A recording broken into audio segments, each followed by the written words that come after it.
좋은 날입니다. 성령님께서 오늘도 여러분의 심령 가운데 큰 은혜와 평강으로 함께해 주시기를 주님의 이름으로 축복합니다. 오늘은 에스겔서 35장 말씀을 통해서 하나님께서 여러분과 저에게 주시는 음성을 들을 수 있기를 바랍니다. 저는 35장의 제목을 하나님의 뜻을 대적하려고 하는가 하는 제목으로 삼았습니다. 그 이유는 35장에서 에돔에 대한 심판의 이야기가 나오기 때문입니다. 참 특별하게 느껴지는 것은 33장부터 48장까지 에스겔의 절반 부분은 이스라엘의 회복에 대한 이야기라고 했는데 왜 갑작스럽게 에돔에 대한 심판 이야기가 생뚱맞게 나오는가 하는 생각도 가지게 될 것입니다. 근데 사실은 이것은 에돔에 대한 심판을 적은 예언의 말씀이라기보다는 이스라엘 산의 회복에 대한 말씀이라고 보는 것이 더 옳습니다. 그래서 에돔을 심판하는 이야기가 많이 나온다 할지라도 사실은 이스라엘 산에 대해서 대적하였던 에돔의 심판이기 때문에 이스라엘 산을 회복하기 위해서는 이스라엘 산을 공격하고 괴롭혔던 그리고 대적했던 이 에돔 민족에 대한 심판이 선행되어야 하기 때문에 이 이야기가 나온 것으로 보여집니다. 자, 제목을 잘 생각해 봅시다. 하나님의 뜻을 대적하려고 하는가? 누가 말입니까? 에돔이란 민족이 그렇다는 것입니다. 자, 그래서 35장 전체는 에돔에 대한 하나님의 심판의 예언이고 그것을 35장을 읽어보면 세일산 하는 이야기가 많이 나옵니다. 그래서 한번 살펴봅시다. 1절부터 4절까지를 읽어봅니다. 여호와께서 나에게 말씀하셨다. 사람의 아들아, 너는 에돔을 향하여 책망하고 예언하라. 너는 그에게 나주 여호와가 이렇게 말한다고 일러주어라. 에돔아, 내가 너를 대적한다. 내가 손을 펴고 너를 쳐서 황무지로 만들어 버리겠다. 내가 네 성들을 폐허로 만들고 너를 황폐하게 할 것이니 네가 나를 여호와인 줄 알 것이다. 하나님께서 어떤 민족을 치셔서 심판을 하시고 어떤 민족은 축복을 하시고 형통케 하는 이유가 뭔지 아십니까? 종국적인 목적은 하나님이 행하셨다는 것을 알게 하기 위한 것입니다. 전능하신 하나님이 존재하시는구나. 세상의 심판자, 공평과 정의로 세상을 다스리고 심판하시는 하나님이 계시는구나. 내가 이렇게 해서는 안 되겠다 하는 깨달음을 주기 위한 것이 하나님의 목적이라는 것입니다. 여러분을 하나님께서 혹은 건강을 치시고 사업을 치시고 혹은 관계 안에서 문제가 일어나게 하고 나에게 그런 동일한 일을 행하시는 가장 큰 이유는 하나님이 계시는구나. 내가 하나님 앞에 경거망동하게 행동했구나. 하나님의 존재를 내가 망각하고 살았었구나. 하나님이 계시구나 하는 사실을 하나님이 하시는구나 하는 것을 깨닫게 하기 위한 것이 하나님의 목적이라는 것입니다. 오늘 1절부터 4절까지의 말씀은 에돔에 대한 예언인데 원문을 살펴보면 세일산을 쳐서 심판하시는 이야기가 나옵니다. 왜 에돔을 세일산에 이라고 동일하게 말했는가 하는 것은 이런 설명은 이렇습니다. 우리가 잘 아는 대로 하나님은 이삭에게 두 아들이 있었습니다. 쌍둥이가 태어났는데 먼저 나온 형을 에스라고 칭했고 또 그 뒤에 에서의 발꿈치를 잡고 나온 사람을 야곱이라고 칭했습니다. 야곱은 조금 교활한 사람이었습니다. 자기의 목적을 위해서 순한 방법을 가리지 않습니다. 그리고는 하나님의 장자권이 탐이 나서 세상 무엇보다도 하나님의 것을 사모하는 마음 때문에 형 에서의 장자권을 빼앗아가 버립니다. 이 사실 때문에 에서는 무척 화가 났고 야곱을 심지어 죽이려고까지 합니다. 물론 나중에는 서로 이렇게 화해를 하게 되어졌지만은 아무튼 에서와 야곱은 서로 자라나서 에서는 야곱을 떠나서 지금의 요르단 남부 지역, 사해 남부 지역의 땅을 차지해서 갑니다. 그 찾아간 곳이 세일산입니다. 세일 산지 지역에 에서는 거하게 되고 그 후에 나라를 세워서 에돔이라고 칭하게 되어집니다. 그래서 우리는 세일산 에돔 이것을 동일하게 취급하는 것입니다. 창세기 36장 8절에 보니까 이에 에서 곧 에돔이 세일산에 거하니라. 에돔이라는 것은 붉다, 붉은색. 그래서 지금도 사해남부 지역에 있는 이 세일산 지역을 가보면 산들이 모두 붉습니다. 왜냐하면 산이 거의 철분으로 되어 있기 때문입니다. 그래서 그것을 파고해 치면 거의 대부분이 철분으로 구성되어 있다는 걸 알 수 있습니다. 자, 여기 중요한 것은 왜 하나님께서 세일산을 쳐서 에돔을 심판하시는가 하는 것입니다. 오늘 35장 전체를 살펴보면 그 이유를 몇 가지로 설명합니다. 먼저 5절에 보니까 이 에돔은 이스라엘을 아주 오랜 옛날부터 증오해왔다, 미워해왔다. 그 다음 그래서 이스라엘의 피를 많이 흘렸다는 이야기고 10절에 보니까 그들은 이스라엘의 땅을 자기 것이라고 요구했습니다. 내 아버지 이삭의 장자권은 내가 가지고 있다 하면서 이스라엘의 땅을 다시 말해서 유대와 사마리아 혹은 북이스라엘과 남유다는 내 것이다 하고 요구를 했다는 것이지요. 12절에 보니까 심지어 하나님을 모독하는 말을 했다. 이게 이제 문제이죠. 하나님을 알지도 못하고 하나님의 뜻도 알지 못한 채 이런 사람들이 되게 자기도 모르게 하나님을 모독하는 말을 하게 됩니다. 매우 위험한 행동이지요. 13절에 보니까 그들은 하나님을 대적하여 자랑했다고 이야기합니다. 하나님을 인정하지 않는 자는 항상 자기를 자랑하고 하나님을 모독하게 되어 있는 것을 볼 수 있습니다. 이 사실 때문에 하나님은 결국 에돔을 심판하십니다. 에돔이 살고 있는 세일산을 완전히 황폐화시킨다는 이야기가 주류를 이루고 있습니다. 그래서 저는 오늘 제목을 당신은 하나님의 뜻을 대적하려고 하는가? 여러분 혹시 하나님을 대적하고 있는 것은 없습니까? 잘 생각해 보시기를 바랍니다. 자, 에돔의 첫 번째 죄는 오래된 증오라고 했습니다. 아주 오래된 증오, 미워하는 마음. 누구에 대해서? 형제에 대해서. 누구에 대해서? 하나님이 택한 백성에 대해서 증오했다. 5절에 보니까 네가 옛날부터 원한을 품고 이스라엘 백성이 자기들의 죄 때문에 벌을 받아 재난을 당할 때 그들을 칼날에 넘겨주었다. 이건 무슨 이야기입니까? 앞에서 말씀드린 것처럼 장자권을 빼앗겼던 에서는 마음속에 그 원한을 꽉 품고 살아갑니다. 나중에 에돔이라는 나라를 형성했을 때 왕이었던 이 에서는 그 심령 속에 있는 이스라엘 그러니까 야곱에 대한 미움을 끊임없이 쏟아 놓았을 것입니다. 그 주위에 있는 대신들 그러니까 에서를 왕으로 받드는 사람들에게 에서를 존경하는 자기의 모든 이 대신들에게 에서는 끊임없이 이스라엘 곧 야곱을 미워하는 말들을 뽑아내었고 할 수 있는 대로 이스라엘 땅을 공격하려고 했을 것입니다. 그것이 하나의 역사적인 미움이 되어졌습니다. 마치 한국이 일본을 상당히 싫어하고 미워하는 것 같은 내용이 되겠죠. 그래서 알지도 못하고 일본은 미운 거예요. 그와 같은 동일한 감정이 이 에서에게 에돔 땅에 계속 있어 왔다는 것입니다. 그래도 하나님께서는 이스라엘에게 에서와 싸우지 말라. 에돔을 적으로 생각하지 말라. 심지어는 출애굽해서 이스라엘 땅으로 들어가려고 했을 때 에돔 땅을 지나가게 되었지만 에돔과는 싸우지 마라. 평화롭게 지내야 한다. 너희 형제 나라이다. 하나님은 이렇게 야곱을 가르치고 이스라엘을 가르쳤습니다. 그럼에도 불구하고 이 에서는 끊임없이 하나님이 정하신 일을 대적합니다. 뭡니까?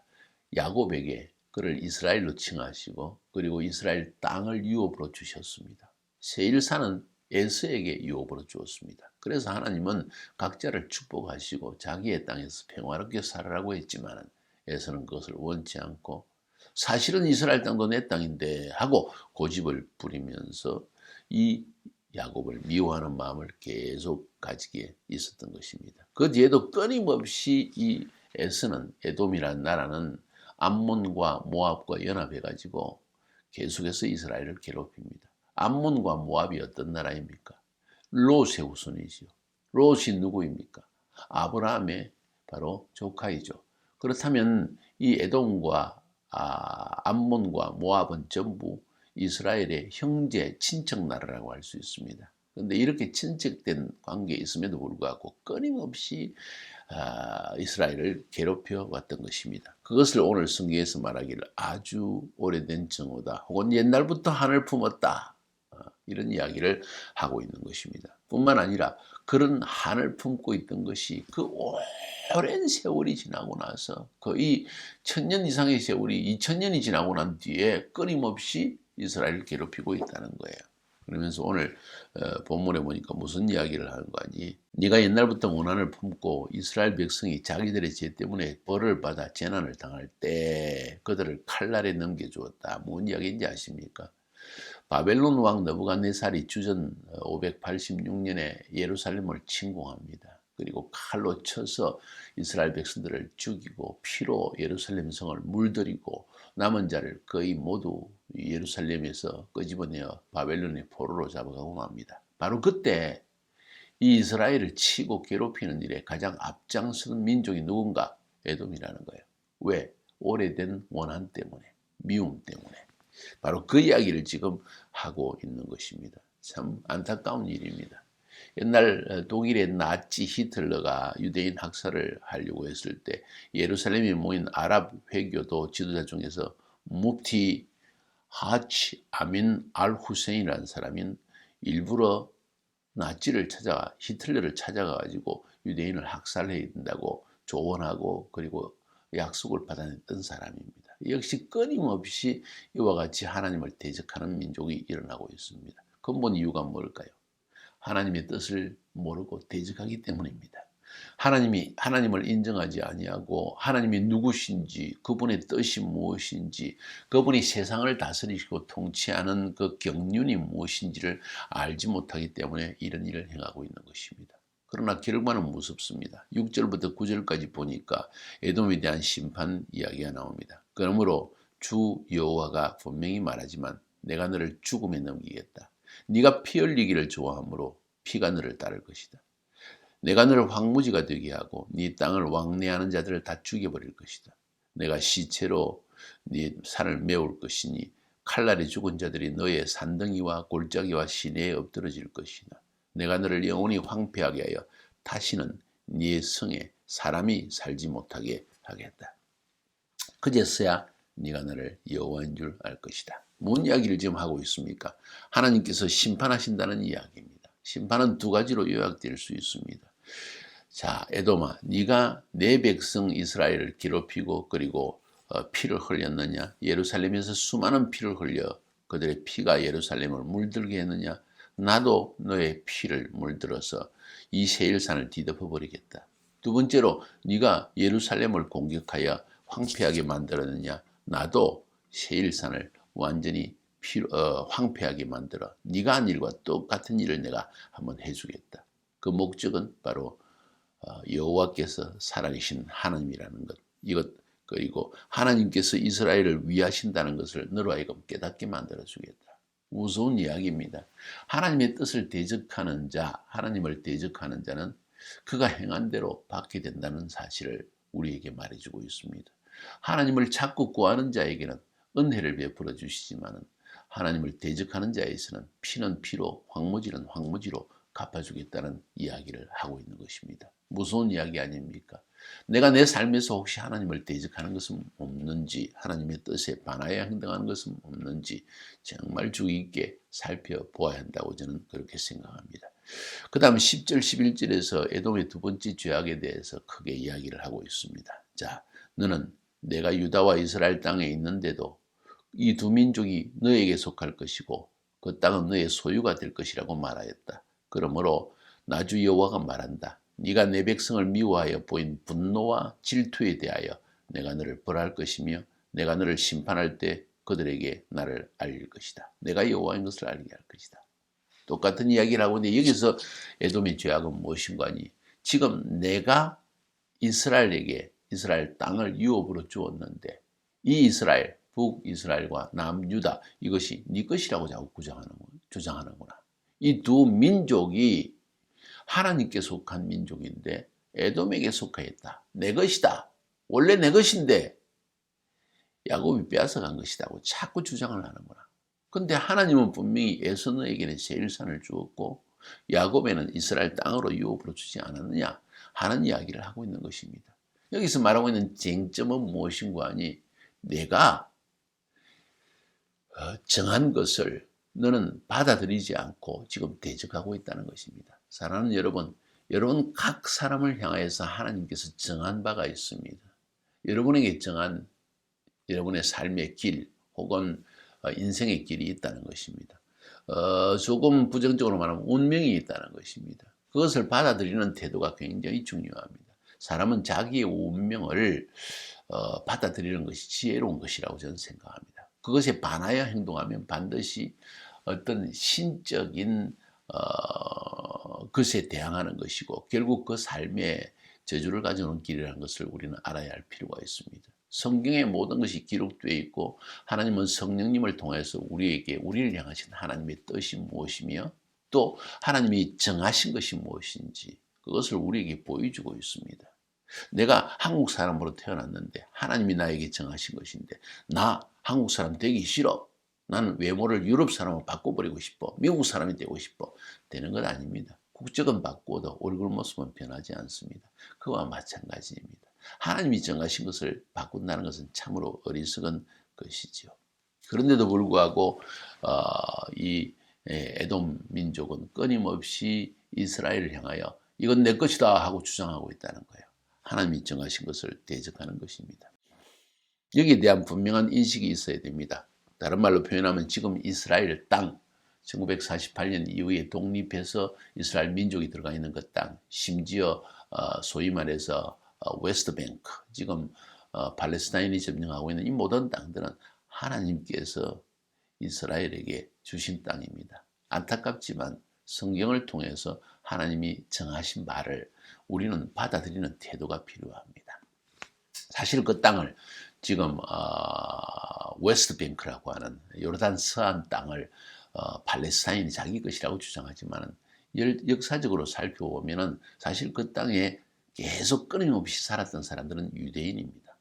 팔레스타인 사람들이 살았잖아요 하고 이야기하지만 팔레스타인은 성경이 말하고 있는 블레셋과는 전혀 다릅니다. 성경이 말한 블레셋은 이미 알렉산더 대왕이 내려와 가지고 그 전에 이미 바벨론의 느부갓네살 왕에 의해서 초토화되어지고 그 다음에 그 뒤에 이 마케도니아의 알렉산더 대왕이 와서 완전히 멸절해서 흔적도 없이 사라져 버렸습니다. 그럼 지금 있는 팔레스타인 나라는 어떤 민족이 살고 있습니까? 사실은 아랍 민족입니다. 그것도 정착해서 살고 있었던 민족은 유대인들이었고 비록 소수였지만은 나머지는 전부 그 주변에 있던 모든 아랍 사람들, 이집트 사람들, 그리고 사우디, 이 아라비아 반도에 있던 아랍족들, 그리고 그 이외에 에돔, 암몬, 모압 지역에 있는 모든 아랍 사람들이 그곳에 와가지고 그냥 비즈니스를 했던 것뿐이에요. 상업적 목적으로, 무역적 목적으로 그 땅에 와서 임시로 살다가는 돌아가고 했던 지역이 팔레스타인 땅입니다. 다만 영국이 자기 통치를 1917년부터 1948년도까지 점령하고 있던 땅을 팔레스티나라고 칭했을 뿐입니다. 그 이후에 그 땅을 다시 트랜스 요르단이라고 칭하고 요르단에게 넘겨줘 버렸습니다. 사실은 하나님께서 정하시기를 이 땅은 내가 이스라엘 백성에게 유업으로 준다고 했는데 영국이란 나라가 그 지역을 점령하면서 처음에는 팔레스티나라고 칭하고 나중에는 트랜스 요르단이라 칭해가지고 요르단에게 넘겨준 것이 문제가 된 것입니다. 그러니까 근본적으로는 하나님께서 주신 땅이라는 거예요. 이 사실을 꼭 인식하고 있을 필요가 있습니다. 자, 아무튼 이 이야기는 또 할 말이 많기 때문에 다음에 하기로 하고, 아무튼 두 민족과 두 땅, 북이스라엘과 남유다 혹은 사마리아와 그리고 이스라엘 남쪽의 유다의 모든 산지들은 이스라엘 땅에게 주신 땅인데 에돔이 부당하게 하나님의 뜻에 반해서 이러한 주장을 했다는 것입니다. 거기에 대한 하나님의 심판이 무엇입니까? 12절부터 15절까지 나옵니다. 너는 이스라엘 산들이 황폐하여 네가 삼킬 밥이 되었다고 말하였으나 내가 너를 심판할 때 너는 나 여호와가 너의 그 모욕적인 말을 들었다는 사실을 알게 될 것이다. 하나님을 대적했다는 것이죠. 하나님의 뜻에 반해서 자꾸 자기 주장이 강해지는 것입니다. 네가 나를 대적하여 자랑하며 떠들어대는 말을 나는 다 들었다. 나 주 여호와가 말하지만 내가 너를 황폐하게 할 때 온 세상이 즐거워할 것이다. 네가 이스라엘 백성의 땅이 황폐한 것을 보고 즐거워한 것처럼 나도 너에게 그렇게 하겠다. 에돔아, 내가 너의 모든 땅을 황폐하게 하겠다. 그러면 모든 사람이 내가 여호와임을 알게 될 것이다. 이 이야기를 지금 하고 있는 것입니다. 끊임없이 에돔을 중심으로 아람 민족 연합군들이 계속해서 이스라엘을 공격하고 있지만 하나님께서 비웃을 것이다 하는 이야기를 지금 하고 있는 것입니다. 그래서 결국은 여호와 하나님이 살아계시며 그분이 정하신 바는 이루어지며 하나님께서 이스라엘에 약속하신 것은 성취된다는 것을 내가 깨닫게 해주겠다 하는 것이 오늘 본문의 중요한 내용입니다. 결국 종국적으로 내가 약속한 대로 이스라엘 산은 이스라엘에게 돌려주며 그 산을 하나님께서 회복시켜 줄 것이라는 것이 오늘 본문의 중요한 내용입니다. 오늘 이 본문을 통해서 우리가 깨달을 수 있는 중요한 교훈은 무엇입니까? 결론적인 교훈은 무엇입니까? 하나님을 알아야 됩니다. 그분의 뜻을 알아야 됩니다. 그분의 세상 경영의 경륜을 대적하는 어리석음을 보면서는 안 될 것입니다. 성경을 알지 못하기 때문에 우리는 이런 죄악을 범하고 있는 것입니다. 성경을 배워야 됩니다. 하나님을 알아야 됩니다. 그분의 뜻을 알아야 됩니다. 심지어 하나님께서 주신 인륜의 법칙을 어긋나서도 안 됩니다. 형제 나라 아닙니까? 친척이 아닙니까? 원수처럼 대하지 말라고 했으면 그렇게 해야 되지요. 이것이 하나님의 뜻입니다. 혹시 여러분은 여러분의 인생 가운데 내 생각 때문에, 내 경험 때문에 주변 사람들이 형성한 이념을 받아들여서 논리를 받아들여서 나도 모르게 그들과 과담해서 무리의 수에 가담해가지고 소수인 사람들, 곧 하나님의 뜻을 따라 행하는 사람을 대적하고 있지는 않느냐. 혹시 우리나라 대한민국의 국민들도 하나님의 뜻에 반하여서 이스라엘에 대한 정책을 펴고 있지는 않는가. 이런 것 한번 생각해 볼 필요가 있지 않을까요? 나는, 내 민족은 하나님의 뜻에 반하여 행동하고 있지는 않는가. 결과는 무엇일 것인가. 생각해 볼 필요가 있다고 저는 생각합니다. 승리하시기를 주님의 이름으로 축복합니다.